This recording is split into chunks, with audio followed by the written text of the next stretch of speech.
Hello po, magandang umaga po sa inyo. Ngayon, narito po tayo upang interviewin ang isang lola na ngayon lang nag-aral, natuto ng mag-Facebook. Halika, kilalanin po natin siya. Ayan, ang magandang lola. Hi, my dear. Hi, lola. Kamusta na po kayo? Mabuti naman. Pakilaksan lang po kasi mahina po yung video. I'm fine. So, balita po namin marunong na po kayong mag-Facebook. Paano po nangyari yon? Through the help and support of my apo, Jenna. Oh, my God, nosebleed.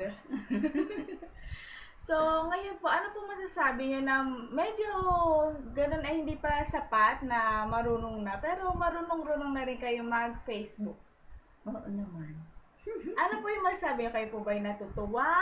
Ano po? Excited Excited na? na matuto. Wow! So, gusto niyo rin po para makilala niyo po o malaman yung mga nasa ibang bansa, makilala nyo, makamusta nyo sila, di ba? Yun po ang silbi ng internet, ng Facebook. Para kunyari po, hindi po man natin nakikita yung mga kamag-anak natin o gusto natin makita, makikita natin nila sa pamamagitan ng Facebook o mga media site. So, Right.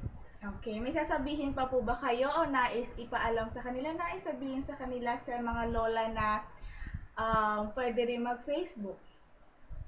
Hindi first of all, gusto ko magpasalamat muna sa lahat ng mga nag-greet, nagbigay ng mga important messages sa mga nagdaang mga okasyon, tulad ng nakaraang birthday ko, at saka ng Mother's Day, at saka yung iba pang mga okasyon na nagdaan.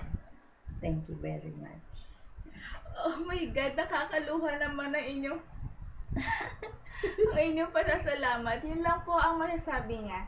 At ngayon ay nagtatapos na po tayo. Muli ay magpapaalam po kami sa inyo. Ako nga po pala si Jean Kagandahan at ito po ang aking lola Meling. Cute na cute sa kanyang ipek na blue. Pareho kami. Like grandmother, like daughter. Ano daw?